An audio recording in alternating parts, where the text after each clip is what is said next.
Good evening student. चलो हम सीखते हैं आर.एस. अग्रवाल की 9th क्लास के most important question. 9th class के किसके 9th क्लास के लाइंस और एंगल से किसके लाइंस एंड एंगल के मोस्ट इम्पॉर्टेंट कुछ क्वेश्चन सीखते हैं। कहा के आर.एस. अग्रवाल के बुक के लाइन एंड एंगल के। हम इससे पहले भी 2 क्वेश्चन लगा के भेज चुके हैं आपके पास। फर्स्ट पार्ट वो देख लीजिएगा, ये सेकेंड पार्ट है lines and angle. Line and angle के क्वेश्चन है, ठीक है। ये लाइन और एंगल के क्वेश्चन है मोस्ट इंपॉर्टेंट। चलिए आपके पास ध्यान दिया, in the adjacent figure there 3 complaint line, 3 line है जो एक दूसरे को इंटरसेक्ट कर, देखो 1 2 और ये 3 एक दूसरे को इंटरसेक्ट कर रहे हैं। यहाँ पे ABCDEF इंटरसेक्ट कर रहे हैं पॉइंट 2 पे। फॉर्मिंग एंगल हो रहा है यहाँ पे XYZ बन रहा है, T बन रहा है, ठीक है। तो आपको सारे एंगल की वैल्यू फाइंड आउट करनी है। तो आप देखो, आप ये देख सकते हो, ये जो AOD है ये 90 डिग्री है। आप फिगर देख सकते हैं, फिगर दिख रहा है, हाँ। तो आपके पास AOD जो है 90 डिग्री है, तो ये भी ये लाइन एक दूसरे को इंटरसेक्ट कराती है। क्या हो जाएगा भी 90 डिग्री, FOB ये 90 डिग्री हो जाएगा। वर्टिकली अपोजिट, एक दूसरे को 90 डिग्री ऑलरेडी है, लाइन एक वर्टिकल एकदम सीधा है, तो ये भी 90 डिग्री और ये भी 90 डिग्री। कैसे वर्टिकली अपोजिट भी कह सकते हैं, और या तो 90 डिग्री सीधा बन रहा है।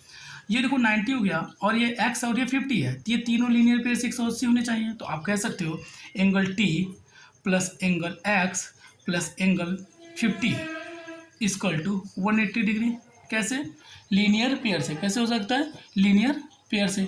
तो लीनियर पेयर से 180 होगा, तो t की वैल्यू हमारे पास क्या है 90 डिग्री, x की वैल्यू हमारे पास है फाइंड आउट ही नहीं है। अब प्लस हमारे पास यह है एंगल 50 डिग्री। ये दोनों को तीनों को जोड़ के 180 बराबर 90 50 140। तो एंगल x की वैल्यू क्या हो जाएगी, एंगल x इक्वल टू हो जाएगा 180 माइनस 140 हो जाएगा। क्यों, क्योंकि 90 और 50 जोड़ेंगे तो 140 होगा, 140 को इधर लाएंगे तो माइनस हो जाएगा। क्या हो जाएगा, क्यों प्लस इधर आगे माइनस हो जाएगा।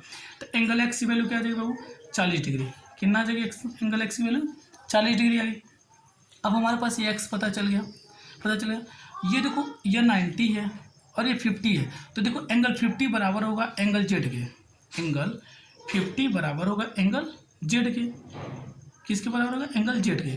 कैसे वर्टिकली अपोजिट एंगल, कैसे होगा वर्टिकली अपोजिट एंगल। एंगल 50 जो है मतलब DOC कह सकते हैं, angle DOC equal to angle z। कैसे वर्टिकली अपोजिट एंगल से, क्योंकि देखो एक दोनों लाइन एक दूसरे को इंटरसेक्ट कर, ये देखो और ये देखो, तो ये वाला किसके बराबर हो जाएगा, ये वाला एंगल इसके वर्टिकली अपोजिट होगा। ये 50 हो गया और ये 90 है। फिर इन तीनों को आप जोड़ के जाएगा तो देखो ये 40 था तो ये भी 40 हो गया। मतलब एंगल x बराबर है एंगल y के। कैसे 40 क्यों vertically opposite angle, vertically opposite angle. कैसे होगा वर्टिकली अपोजिट एंगल, ठीक है। ये आपके पास देखो सारे एक ही निकालना था आपके पास सारा, इसके बाद अवेलेबल है वर्टिकली अपोजिट एंगल है तो कोई लाइन लीनियर पेयर है, ठीक है। अब हम चलते हैं क्वेश्चन नंबर 4 पे। क्वेश्चन नंबर 4 हमारा क्या करे बाबू, क्वेश्चन नंबर 4 है इन द एडजेसेंट फिगर XY दिया है, मतलब ये एक लाइन है XY, इस पे 3 एंगल बन रहा है XYZ। इसकी आपको वैल्यू फाइंड आउट करनी है। इनका रेशियो दिया है x ratio y ratio z दिया है आपके पास 5 रेशियो 4 रेशियो 6, ये आपको दिया गया। तो इसका मतलब हम जानते हैं कि किसी भी लाइन पे या किसी भी एक लाइन पे तीनों एंगल हो या 4 एंगल हो, सभी को जोड़ के किसके बराबर होता है, वो किसके बराबर होता है 180 के। मतलब हम इस रेशियो को जोड़ के बराबर कर देंगे किसके 180 डिग्री के। तो ये 6 5 11 4 कितना होता है, ये कितना था ratio 5 4 9 9 6 15 15 ratio equal to 180 degree. 15 ratio equal to 180, तो 1 रेशियो इक्वल टू क्या हो जाएगा 180/15, ठीक है। क्या हो जाएगा 180 डिग्री, क्या हो जाएगा 5 ratio 4 ratio 6 ratio equal to जोड़ के 180, दोनों इन तीनों को जोड़ के हो गया 15 रेशियो इक्वल टू 180, तो 1 रेशियो इक्वल टू क्या हो जाएगा 180/15। इसको काटोगे 5 3 जा 15, अब 5 3 जा 15 और यहाँ पे 3 बचेगा तो क्या हो जाएगा 5 6 जा 30 और 3 1 जा 3 3 1 जा 3 3 2 जा 6 आ गया। एक रेशियो वैल्यू 12 आ गया, कितना हो गया 12 डिग्री। एक रेशियो वैल्यू 12, तो ये कितना है 5 रेशियो, तो 5 रेशियोज क्या करेंगे हम मल्टीप्लाई 5 × 12। ये क्या है 4 रेशियो, तो 4 × 12। ये क्या है 6 रेशियो, तो 6 × 12 कर लेंगे हम मल्टीप्लाई। देखो 12 5 जा 60, ये 12 4 जा 48 और यहाँ का 12 6 जा 72। देखो ये हमको सारे एंगल मिल गए 60 48 और 72, तीनों को जोड़ के 180 हो जाएगा। ये हमारा था 4th नंबर क्वेश्चन। हम एक लास्ट क्वेश्चन देखते हैं, क्वेश्चन नंबर 3rd, ठीक है। ये देखिए मोस्ट इंपॉर्टेंट क्वेश्चन है। ये भी बहुत बार कई बार क्वेश्चन पेपर में पूछे गए। In the given figure A B parallel C D, यहाँ पे दो लाइन है एक दूसरे के पैरेलल है, ए बी और सी डी एक दूसरे के पैरेलल है। Find the value of x y z, आपको एक्स और वाई जेड की वैल्यू फाइंड आउट करनी है। क्या करनी है? एक्स और वाई जेड की वैल्यू फाइंड आउट करनी है। तो हम इसको कई तरीके से लगा सकते हैं, अलग अलग टीचर अलग अलग तरीके से बताएंगे। आप ऐसे भी फाइंड आउट करते हैं अपने अलग अलग तरीके से। अगर हम देखा जाए तो यहाँ पे देखो यह और इसको देखो, यह एक अल्टरनेट जेड बन रहा है, मतलब यह और ये वाला एंगल, ये पूरा एंगल यहाँ से यहाँ तक, ये दोनों 75 और जेड जोड़ के 125 होगा। क्यों? अल्टरनेट थी इंटीरियर, किस अल्टरनेट से, किस और अल्टरनेट से जेड बन रहा है ना, उसके हिसाब से। ये आप चाहो तो ये लीनियर पेयर से 180 होगा, तो 125 है तो ये आ जाएगा 55। और जब ये आ जाएगा तो आप ये भी जानते हो कि यह वाला दो एंगल ये कभी भी इस दोनों के सम के ये बराबर होते हैं। ये भी आप जान ले, दो इंटीरियर ट्रेंगल के दो इंटीरियर एंगल 30 एक्सटीरियर एंगल के बराबर होते हैं। ये होते हैं तो हम लिख सकते हैं, आपको यहाँ पे कह सकते हैं तो ये दोनों एक दूसरे के इसके बराबर होंगे और ये हमारे पास इससे हमको यह वैल्यू मिल जाएगी।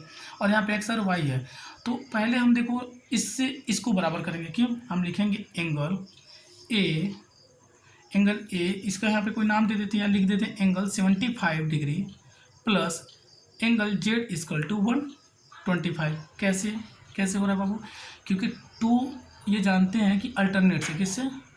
अल्टरनेट। कैसे हो रहा है? अल्टरनेट से, क्योंकि ये देखो जेड बन रहा है पूरा यहाँ से ऐसे बन रहा है, देखो ये ऐसे हो रहा है ऐसे जा रहा है, तो यह किसके बराबर होगा? इसके। ठीक है, तो ये हो जाएगा। तो आपके पास जेड की वैल्यू क्या आ जाएगी? आपके पास जेड की वैल्यू क्या आ जाएगी? ये हो जाएगा 125 माइनस 75, तो आपके पास आएगी 50 डिग्री। कितना आ जाएगा? जेड की वैल्यू 50, मतलब ये हमारे पास आ गया 50 डिग्री आ गया। ठीक है, और हम ये जानते हैं कि हमने बोला ना ये दोनों दो इंटीरियर एंगल, किसी ट्रेंगल के दो इंटीरियर एंगल इक्वल होते हैं उसके एक्सटीरियर के। तो आप लिख सकते हैं angle Z plus angle Y equal to 125। कैसे? Sum of two interior angle equal to exterior angle.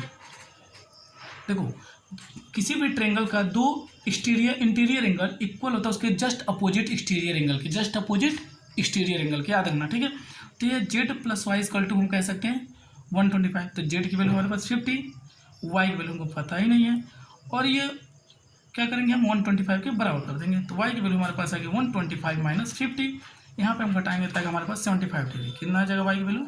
ये आ गया हमारे पास 75 डिग्री। कितना गया? 75। ये ऐसे भी निकाल सकते थे, और देखो यहाँ पे भी ये जेड बन रहा है अल्टरनेट, इससे भी देखो ये बन रहा है ना जेड, यहाँ से हम इससे भी 75 इसको कह सकते थे हमारे पास। और ये देखो लीनियर पेयर से 180, आप कह सकते हो sum of all angle of a triangle. देखो एंगल ये 75 है, तो बताओ ये क्या आएगा? ये लीनियर पेयर से 180 होगा ना, तो आप कह सकते हो angle y plus angle x equal to 180 degree होगा कि नहीं? देखो ये लीनियर पेयर से 180 क्योंकि वाई है, इन तीनों के जोड़ के 180। वाई की वैल्यू हम निकाले 75 डिग्री, कितना निकाले? अब प्लस एक्स की वैल्यू फाइंड आउट करनी है 180। ठीक है, एक्स की वैल्यू हो जाएगी आपके पास 105। कितना हो जाएगा? 105 डिग्री। कैसे? क्योंकि 75 इधर जाके माइनस होगा 105 आ जाएगा। एक्स की वैल्यू आ गई, देखो अब एक्स की अभी आ गई। अब आपको यही पता करना था एक जेड का, वाई का और एक्स का, हमको ये इससे तो कोई मतलब नहीं है। और हम चाहे तो कई तरीके से इसको लगा सकते हैं हम लोग। देखो ये अल्टरनेट से यहाँ से भी 75 हो सकता था, फिर ये आ जाता है ये दोनों जोड़ के एक दूसरे के इसके बराबर होते हैं। टू इंटीरियर एंगल, याद रखना इस बात को, टू इंटीरियर एंगल आप किसी भी ट्रायंगल के इक्वल होता है उसके जस्ट अपोजिट एक्सटीरियर एंगल के। ठीक है, I hope you understand. Please like करिए, सब्सक्राइब करिए। नेक्स्ट वीडियो किस पे जाए आप जरूर कमेंट करिए, हम प्रोवाइड करा देंगे।